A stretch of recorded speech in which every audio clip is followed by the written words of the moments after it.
Hari ni kita kali nak tunjuk tapak lubang butang untuk mesin high speed macam ni. Okey. Ni aksesori yang dia bagi. Ada macam ni, skru ni untuk kunci tapak. Dia bagi skru ni untuk kunci jarum. Okey. Yang ni untuk tutup gigi.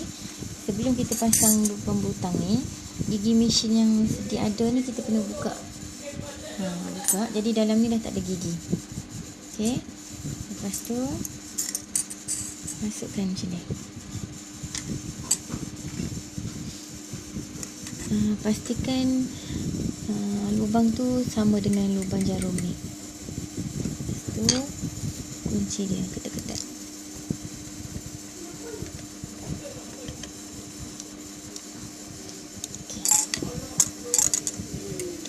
Okey. Yang ni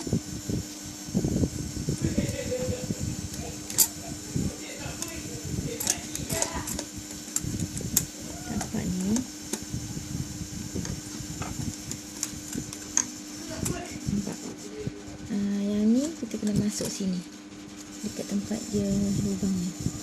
Tapi yang ni nampak,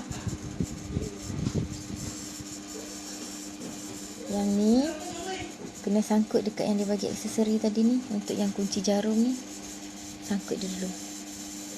Okey. Sangkut macam tu. Nampak dia dah sangkut. Nampak dia sangkut. Okey.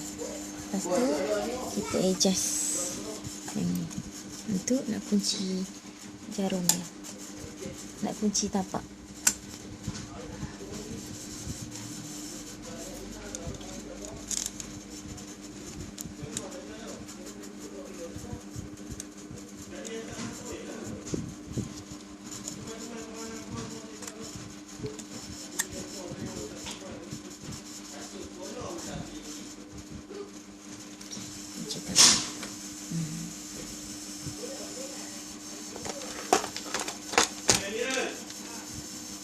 Kunci tapak bagi ketat.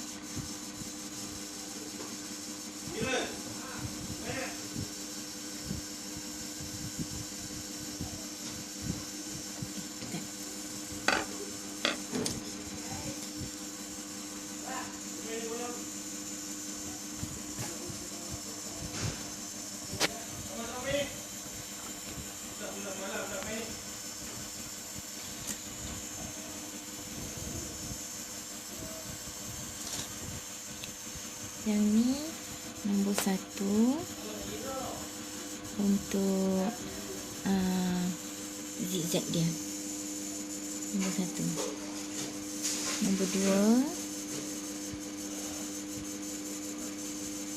untuk lubang dia, longkang tu nak luas mana. Nombor 3 untuk panjang lubang butang tu. Yang ni nombor 4 untuk besar mana kita nak buat lubang butang tu punya zigzag-zigzag. Yang ni jarak zigzag-zigzag. Okey. Sekarang ni yang ni lubang butang ni, lubang untuk kunci jarum ni, dia ada 2 kan dekat mesin kita. Yang satu lubang atas, nampak? Satu ni atas ni, satu ni yang untuk bawah. Ada 2, satu lagi bawah ni. Jangan letak yang atas, letak yang bawah ni untuk nak kunci jarum ni. Okey. Sekarang ni letak macam ni. Okay. Kita turunkan jarum dulu dalam 2 atau 3 kali. Okey. Boleh jahit. Jangan pegang dia, jangan tarik, dia jalan sendiri.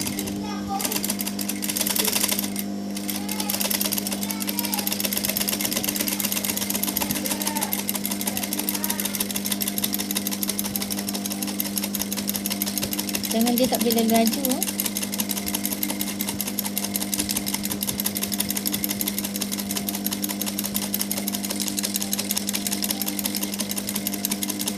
Okey, siap.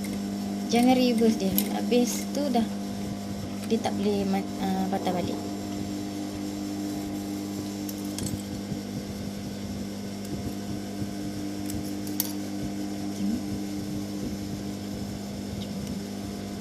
Kalau nak tebuk, sama ada kita pakai yang ni tebuk ataupun kita guntinglah sikit sini.